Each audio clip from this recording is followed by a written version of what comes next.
Des bijoux pour sublimer les femmes et des sculptures pour magnifier nos intérieurs. Voilà les deux principaux socles de son activité. Le bouche à oreille lui a permis de se faire connaître et d'être sollicité pour de plus gros travaux. Les gens aiment l'originalité de ses œuvres et leur côté grandiose. Je suis arrivé par l'intermédiaire d'une amie. J'avais une boutique dans le 2e arrondissement de Paris, dans laquelle je l'ai rencontrée. Et à de nombreuses reprises, elle a insisté pour que j'organise une vente privée chez elle. Et un jour de l'an, j'ai accepté. Je m'y suis rendu. C'était génial, ça s'est extrêmement bien passé. J'ai adoré le climat, j'ai adoré les gens, j'ai adoré l'ambiance. Et une graine a commencé à éclore et du coup, je suis encore là en fait. Je suis toujours pas parti. Et c'est un pays que j'adore. C'est un petit peu comme une relation d'amour qui s'est mise en place. Les premiers temps, on se dit soyons légers. Et au final, on ne peut même plus se séparer. Et là, ça fait 6 ans. Donc, si par exemple, on me demandait, Paulin, est-ce que tu te vois partir du Maroc ? Impossible. Et même si j'en partais, 5 ans de ma vie, plus de 5 à 6 années de ma vie se sont construites ici. Casablanca-Rabat. Paulin fait souvent les va-et-vient entre ces villes pour rencontrer ses clients ou finaliser ses conceptions. Aujourd'hui, 2 rendez-vous l'attendent dans la capitale. Le premier, dans une boutique au Quai des Créateurs, et le second, chez un designer très en vogue. Oh, ça va? Ouais, écoute, pas trop en retard là? Non, ça va. Tu vas bien? Ça va, ça va. Assis-toi. Alors? Fais bonne route et puis la nouvelle collection. Ouais. Je t'apporte. Des merveilles, comme d'habitude? J'espère. Beaucoup de pierres. Paulin n'en est pas à sa première exposition à la Villa Houda. Il fait partie des artistes fétiches de la propriétaire.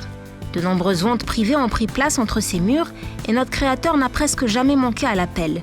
Au milieu de toutes ces pièces d'art, il est dans son élément et c'est avec beaucoup d'éloquence qu'il explique l'objet de ses derniers travaux. Car ne l'oublions pas, derrière chaque parure, il y a une histoire qu'il se fait un plaisir de raconter.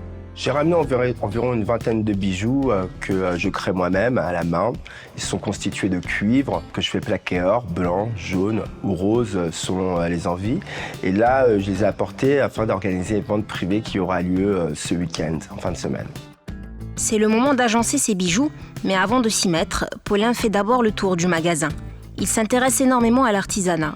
Pour ce qui est de sa propre exposition, il a apporté des colliers, des boucles d'oreilles, mais aussi des minaudières pour ses dames. Personne n'a le droit de les disposer hormis lui.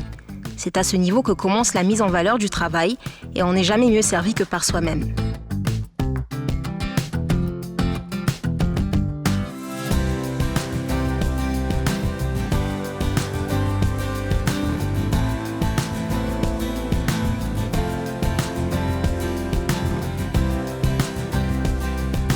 Ça fait 4 ans qu'on travaille ensemble aujourd'hui. J'aime beaucoup travailler avec elle parce qu'en fait, ça se passe de façon très très simple.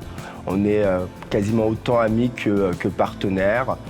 4 ans pour moi, c'est un signe. Ça veut dire que les choses ne peuvent que normalement continuer à bien se passer. Et cette relation me convient tout à fait, quoi. Un avis également partagé par Sandrine Taillefer. Mon activité consiste à dénicher des créateurs atypiques, à les mettre en valeur dans nos boutiques. Et Paulin est un de nos talents préférés, un de nos créateurs préférés, parce qu'il fait des choses incroyables, notamment des bijoux, maintenant des sculptures en plus aussi, certaines assez monumentales.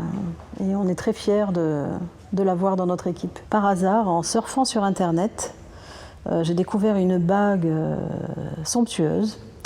Et j'ai tout fait pour connaître le créateur, en fait. Voilà, je suis une vraie tête chercheuse et j'ai réussi à le trouver. Il était sur Marrakech à l'époque. Et voilà, j'ai fait des pieds et des mains pour l'avoir dans ma team. L'agencement se poursuit méticuleusement, pièce par pièce et selon un ordre bien précis. Faut que ça brille, faut que ça en jette. Il est là le secret. La majeure partie de son travail s'inspire de la nature. Le feu, l'eau, la terre et des torsades infinies pour rappeler que tout n'est qu'un éternel recommencement. Le cycle de la vie en somme. Une première cliente s'invite dans la boutique à la recherche d'accessoires atypiques. Très vite, elle est intriguée par les formes et les matériaux utilisés. Je voulais savoir, c'est du corail ou du bambou de... En fait, c'est du bambou marin. Le bambou marin, c'est du corail végétal. Parce que comme vous le savez, le corail animal, on n'a plus le droit d'y toucher, les fonds marins ont été pillés. C'est exactement la même chose, c'est un calcaire comme celui du corail animal, seulement que là, c'est un corail végétal qui ne pose pas de problème à être récolté. Et qui a quasiment le même aspect en plus, donc c'est plutôt sympa. D'accord.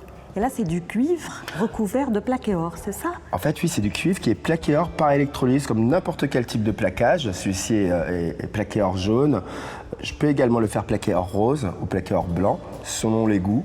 D'ailleurs, je propose à mes clients de repasser 2 fois par an, ce qu'ils ne font jamais, pour changer la couleur ou rénover leur couleur. Mais en général, la patine qui vient avec le temps leur convient. D'accord. Et c'est possible de laisser le cuivre nu? Oui, mais je ne le recommande pas du tout. La magie semble opérer. C'est beau, c'est différent et plutôt écologique. Qui n'aimerait pas? Mais ils sont très bien en fait, c'est très artisanal. Moi j'ai été subjuguée par le bambou marin. Je pensais que c'était du corail parce qu'en apparence c'est exactement le corail. Sauf qu'en plus il respecte la nature, donc c'est écologique. Tant mieux d'ailleurs, ça me rassure, mais ça garde le même aspect. Avant le prochain rendez-vous, un break s'impose. Le jeune homme a toujours besoin de se ressourcer au milieu des espaces verts. Je suis assez sensible aux questions environnementales, dans le sens où aujourd'hui, et même avant, on a toujours été on vit sur une planète qui bat avec nous, qui bat avec notre cœur, et pourtant, très souvent, on s'en éloigne. Je pense que c'est sociologique, ça. Nos villes ne nous apportent pas, nous privent de ce lien. Et bon, j'ai la chance lorsque j'étais petit, de vivre en campagne. J'ai grandi en Normandie, en France, et il y avait toujours eu beaucoup de forêts autour de moi, beaucoup de nature. Et je ne peux pas me priver de ce lien. Alors j'ai du mal parfois à comprendre pourquoi on ne le met pas plus en valeur, parce qu'on en a tous besoin. Mais malheureusement, nos sociétés ne fonctionnent pas dans ce sens-là, quoi. Ces grands arbres et cette végétation l'apaisent et lui donnent même de nouvelles idées pour ses collections à venir. Bon nombre de ses sculptures intègrent des morceaux de bois récoltés lors de ses excursions. Parfois, c'est tout simplement une image qui reste gravée en lui et qu'il a par la suite envie de reproduire à sa manière. Il y a une autre activité que je mène souvent quand je vais en forêt, c'est ramasser des bouts de bois. Et là, j'avoue, c'est pas tant lié à la nature, plutôt lié à mon travail. Je les retransforme, j'en fais des totems, des colliers. Et les gens adorent, ils voient tout de suite un côté mystique que je n'ai même pas recherché. Et en réalité, je crois que c'est juste la nature est mystique. Et lorsque l'on l'habille, et lorsqu'on la met en valeur, eh bien, ça séduit, ça séduirait n'importe quel humain. La récolte a été bonne, c'est l'heure de partir. Direction à l'atelier d'un autre créatif, spécialisé dans le mobilier celui-là.